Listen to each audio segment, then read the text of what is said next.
Hello friends, good morning. मैं Rajeev Awasthi, study math with Rajeev sir में आपका बहुत बहुत स्वागत है।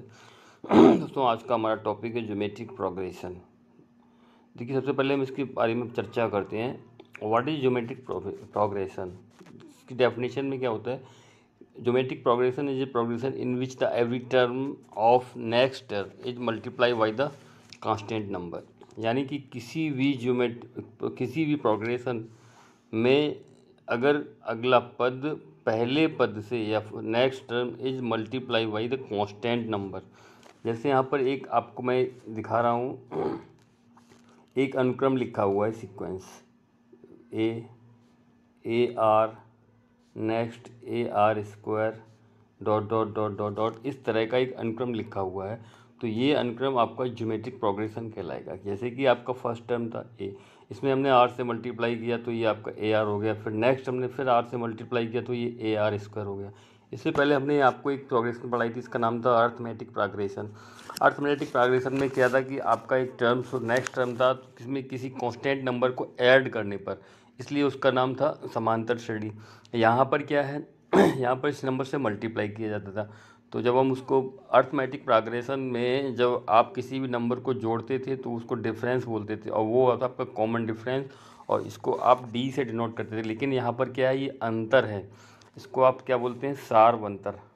जैसे ये हर पद दिए गए हैं, इन पदों का हम अगर नॉमिनेशन करना चाहते हैं तो आपका ये पहला first term T1 T2 T3 dot dot dot dot, इस तरह से आपके पद आएंगे। देखिए, हमारे पास एक चार्ट दिया गया है, इस चार्ट को हम पहले देखते हैं, इसके बाद हम आपको कुछ फार्मूले बताते हैं।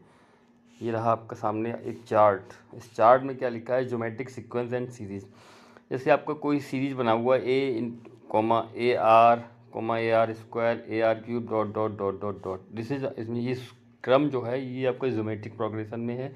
क्या होता है इसकी डेफिनेशन में, ज्योमेट्रिक प्रोग्रेशन सीक्वेंस, इसमें जो अगला टर्म है, यानी कि first term T, second term T2, third term T3, तो यानी कि T2 जब आपको निकालना है, सेकंड टर्म ज्ञात करना है, तो आप क्या करेंगे, फर्स्ट टर्म में R से मल्टीप्लाई कर देंगे।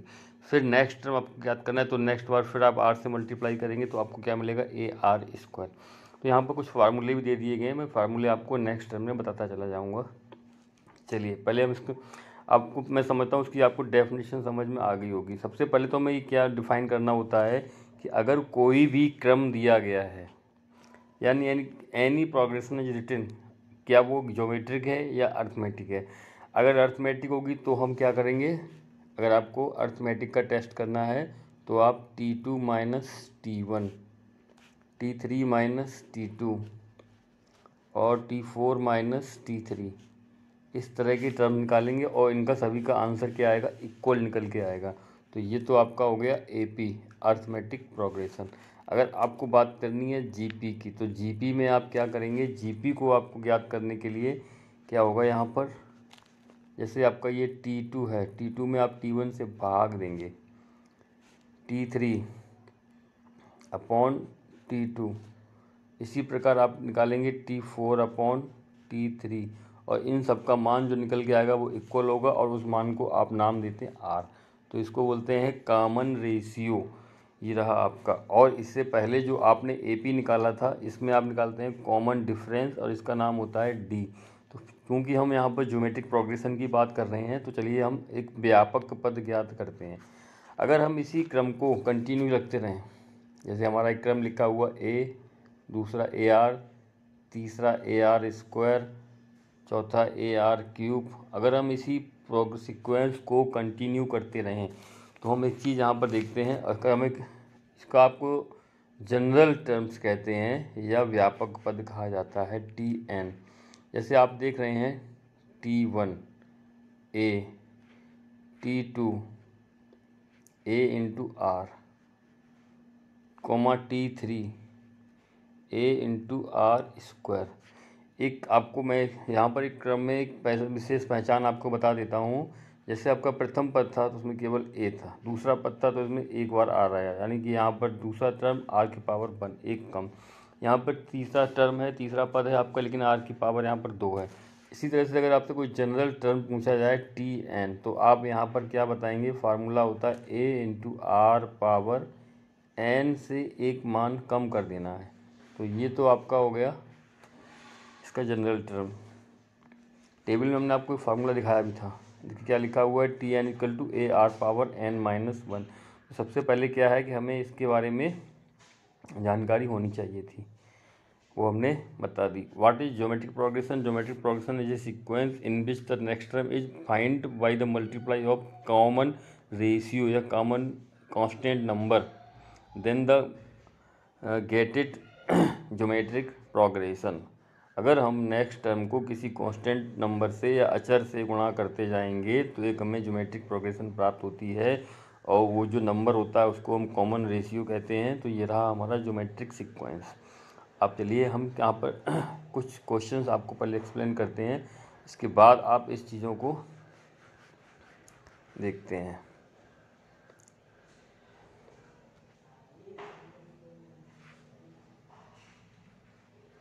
हमारे पास कुछ क्वेश्चंस दिए गए हैं, वो क्वेश्चंस क्या हैं, जैसे कि एक क्वेश्चन दिया गया है हमारे पास। अब हम उस क्वेश्चन में ये बताना है कि ज्योमेट्रिकल प्रोग्रेशन में है या नहीं है। अगर है तो उसका नेक्स्ट टर्म भी ज्ञात करना है हमें।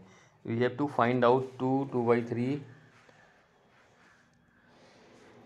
नंबर लिखा हुआ है 2, 2/3, 2/5, 2/7। देखिए एक ये सीरीज़ दी गई है, नॉट डिफाइंड, ना एपी है ना जीपी, कोई बताया नहीं गया है, और हम यहाँ पर वर्क कर रहे हैं जीपी पर। तो पहले इसको फाइंड आउट करना है आर इन जीपी और नॉट। सबसे पहले हमें क्या करना है, T2/T1, ये रहा आपका T2/T1। T2 इसमें क्या है 2/3, और इसको डिवाइड किससे करना है 2 से। हमने इसको 2 से डिवाइड किया तो यहाँ पर आपको मिलेगा जाके, ये आपका हो जाएगा 2/3 मल्टीप्लाई 1/2। 2 से आपका 2 कैंसिल हो गया, आंसर आपका आ गया 1/3। तो ये अभी T2/T1 निकल के आया। नेक्स्ट जो आपका टर्म है वो क्या है, T3/T2। T3 कितना है यहाँ पर, वो भी आप देख लीजिए, T3 है 2/5 और T2/3, 2/5 डिवाइड बाई 2/3।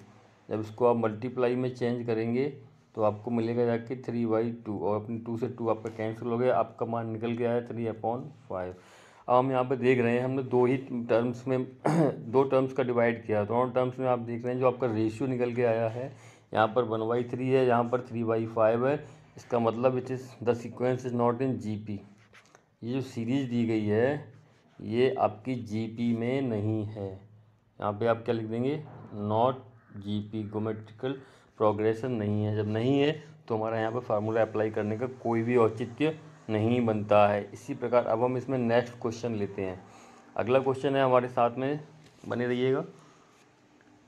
1 - 5 25 - 1 25, क्या है 1, -5, -25, -125, ... अब इसको भी हमें टेस्ट करना है ये जीपी में है या नहीं है। सबसे पहले हम क्या देखते हैं, जीपी। सबसे पहले क्या आपका आएगा T2/T1। T2 आपका कितना है -5, T1 कितना है 1, तो यहाँ पे आपका आ गया -5 निकल करके। नेक्स्ट टर्म है T3/T2, इसमें आपको क्या करना है, T3 आपका 25 और इसको डिवाइड करना है -5 से। तो यहाँ जब आपने इसको भाग दिया है तो आपका जब मान निकल के आएगा, यहाँ पर भी 5 -5 आ रहा है। तो this is R in GP. Okay, यानी कि ये सीक्वेंस है वो जीपी में है। और यहाँ पे पूछा गया है इस जीपी का 11वां पद निकालिए, 11th टर्म ऑफ दिस। क्या था क्वेश्चन, 1, -5, -25, -125, और इसका क्या करना है, हमें 11th टर्म निकालना है। तो आपके लिए जो फार्मूला हमने बताया था वो आपको होगा T11 A × R पावर 11 - 1। तो R की वैल्यू कितनी निकल के आई -5, और A की वैल्यू कितनी निकल के आई यहाँ पर 1। तो आप इनको वैल्यू पुट करिएगा, A का मान आपका 1 होगा और R की पावर -5 पावर 10। तो आप इसको कितना सॉल्व कर सकते मल्टीप्लाई करने में तो काफ़ी समय लगेगा। आप यहाँ पे इतना मान निकाल दीजिएगा, माइनस आपका कैंसिल हो जाएगा क्योंकि यहाँ पर इवन सम घातांक है। तो ये 5 की घात 10, ये आपका मान निकल के आ जाएगा। शॉर्टली मैंने आपको इसका आंसर बता दिया है, और अगर आप इसको डिटेल में निकालना चाहते हैं तो ये 5 का 10 बार गुणा करना है। समझ आएंगे आप, 5 × 5 × 5 इस तरह से 10 टाइम्स, काफ़ी लंबी संख्या होगी। चलिए अगले ऐसे ही अगला क्वेश्चन और दिया गया है, थोड़ा डिफिकल्ट भी है। 4 8 16 नेक्स्ट 4 8 16 और इसका कौन सा टर्म निकालना है, 9th टर्म, ये लिखा हुआ है 9th टर्म। तो आप क्या करेंगे यहाँ पर, सबसे पहले तो इसका हमें आर निकालना है। ए की वैल्यू आपकी यहाँ पे कितनी है, 4। देखिए यहाँ पे आर निकालने के लिए आप क्या करेंगे, ऑर्डरली कर सकते हैं, 8/4 2 आएगा, तो और 16/8 तो भी 2 आएगा। तो यहाँ पे ए की वैल्यू 4 और आर की वैल्यू 2, और you have to find that T9। What is T9? T9 is equal to आपका यहाँ पर होगा a × r⁻9 - 1। It means a × r⁻8। और इसको जब आपने सॉल्व करना स्टार्ट किया तो a का मान 4 और r का मान 2, a का मान 4 × r⁻2, r की वैल्यू 2 है और 2 की पावर आपकी यहाँ पर 8 होगी। और अगर आप 8 को सॉल्व करना चाहेंगे, 2 × 2 = 4, 2 × 8, 2 × 16, 2 × 16, 2 × 32, 32, 2 × 64, 64, 64, 4 × 64, ये जो आपका निकल के आएगा 2⁻9 10। सॉल्व करना चाहेंगे तो सॉल्व भी कर सकते हैं आपको। 2 × 2 = 4, 4, 2 × 2 = 4, 2 × 8, 2 × 16, 16 का 4, 4, 2 × 8, 16, 16, 2 × 32, 32 का 32 में मल्टीप्लाई करना पड़ेगा।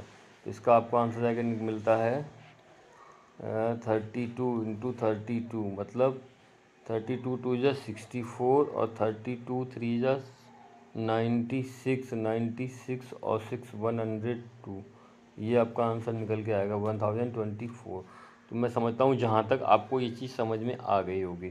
तो what is GP and what is general term, किसी भी जीपी का जनरल टर्म अगर आपको ज्ञात करना है तो आप कैसे, यहाँ पर एक चीज़ मैं आपको बता सकता हूँ, जो इनका कॉमन रेशियो है, कभी कभी इस सवालों में ये कॉमन रहता भी है कि जो आर आपका >1 भी हो सकता है और r<1 भी हो सकता है।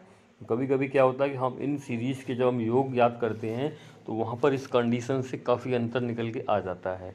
तो चलिए अब हम दोस्तों क्या करते हैं, एक सीरीज़ का सम ऑफ द सीरीज निकालना चाहते हैं। क्वेश्चन होगा आपका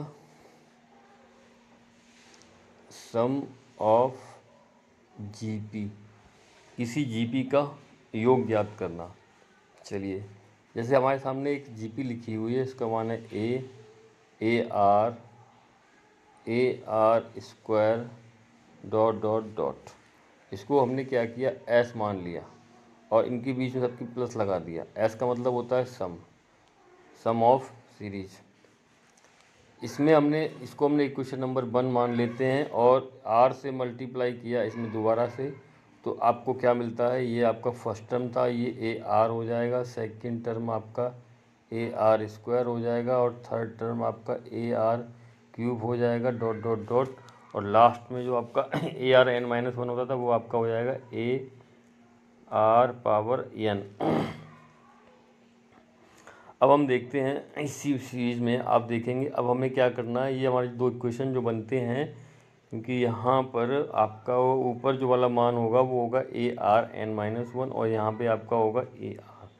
तो अब आप देखते हैं क्या आपका मान बचता है, ऑन सब्ट्रैक्टिंग इसको आपको घटाना है, minus minus minus minus minus. अब इसको फर्स्ट सेकंड इक्वेशन फर्स्ट से आप सब्ट्रैक्ट करेंगे तो आपको क्या मिलता है, S - RS, और यहाँ पर आपका बचेगा A और यहाँ पर आपका बचेगा A - AR⁻n।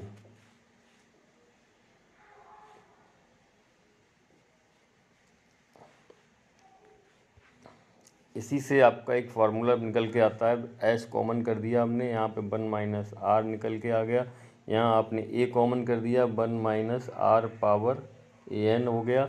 और अब आपका S का मान निकालना है, तो आपका एच की वैल्यू यहाँ पर निकल के आती है S is equal to A 1 minus R power N upon 1 minus R.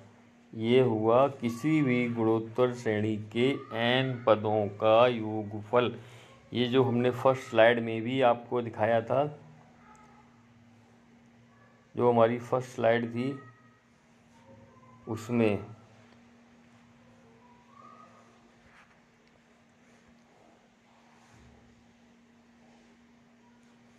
देखिए क्या था आपका a equal to A power S N equal to क्या है, ये लिखा हुआ है यहाँ पर S N is equal to A bracket 1 minus R power N upon 1 minus are.